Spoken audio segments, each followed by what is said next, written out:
पुणे के एक आलीशान होटल के बार में उस रात भीड़ हमेशा की तरह शोर कर रही थी। तभी कमरे का दरवाजा खुला और अंदर कदम रखते ही आर्यन मल्होत्रा की नजर एक लड़की पर जाकर ठहर गई। अगले ही पल उसके होठों से अनायास नाम निकला। सानवी लड़की जैसे पत्थर की मूर्ति बन गई। उसने कांपते हुए सिर उठाया।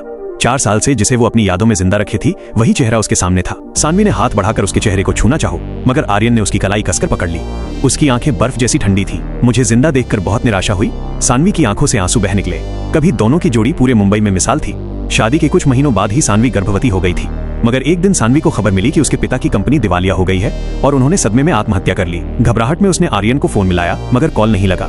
उसी वक्त उसकी दोस्त नताशा ने कहा, तुम जाओ, मैं आर्यन को सब बता दूंगी। लेकिन सानवी के जाते ही नताशा एक तलाकनामा लेकर आर्यन के पास पहुंची।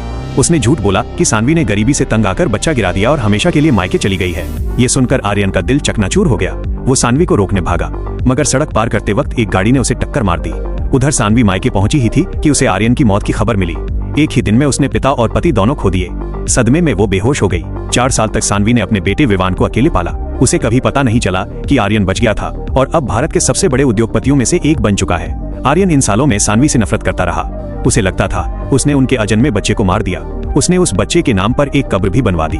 हर साल सानवी विवान को लेकर आर्यन की कब्र पर जाती थी। एक दिन विवान ने दूर खड़े एक आदमी को देखा और मासूमियत से बोला, मम्मा, वो अंकल पापा की फोटो जैसे दिखते हैं। सानवी ने पीछे मुड़कर देखा, मगर तब तक आर्यन जा चुका था। विवान जन्म से ही कमजोर था। डॉक्टर ने कहा था कि उसकी सर्जरी जरूरी है, वरना जान को खतरा है। पैसे जुटाने के लिए सानवी रात में बार में काम करने लगी और फिर वही रात आई जब दोनों आमने सामने खड़े थे। आर्यन का फोन हाथ से गिर पड़ा। वो एक पल के लिए उसे गले लगाना चाहता था, मगर अगले ही क्षण नताशा के झूठ और बच्चे की मौत की याद ने उसके दिल को फिर पत्थर बना दिया। उसने सानवी को धक्का दे दिया। उसके दोस्त भी उसे अपमानित करने लगे। तुमने मुझे तलाकनामा देकर छोड़ा, हमारे बच्चे को मारा, अब क्या चाहती हो? सानवी स्तब्ध रह गई। कौन सा बच्चा? मैंने किसी को नहीं मारा। मैं तो तभी आर्यन की बहन रिया का फोन आया। सानवी ने समझा शायद वही उसकी नई प्रेमिका है। दिल टूट चुका था। उसने शराब की बोतल उठाई और एक ही सांस में पीकर वहां से चली गई। आर्यन ने उसके घर का पता लगवाया और उस मकान को 10 गुना कीमत देकर खरीद लिया। जब वो घर पहुंचा तो सानवी घबरा गई। उसने जल्दी से विवान को अलमारी में छिपा दिया। उसे डर था कि आर्यन उसका बेटा छीन लेगा। सानवी की घबराहट देखकर आर्यन को लगा वो किसी और मर्द को छिपा रही है। गुस्से में वो चला गया। कुछ देर बाद सानवी ने देखा विवान बेहोश पड़ा है। वो उसे अस्पताल लेकर भागी। डॉक्टर ने साफ कहा, अब ऑपरेशन टालना मुमकिन नहीं। पैसों के लिए सानवी ने एक होटल में पियानो बजाने का काम पकड़ लिया। उसी शाम आर्यन अपनी बहन के साथ वहीं आया। उसे लगा सानवी रिया को देखकर जल रही है। जानबूझकर उसने वही गाना बजाने को कहा जो कभी दोनों का पसंदीदा था।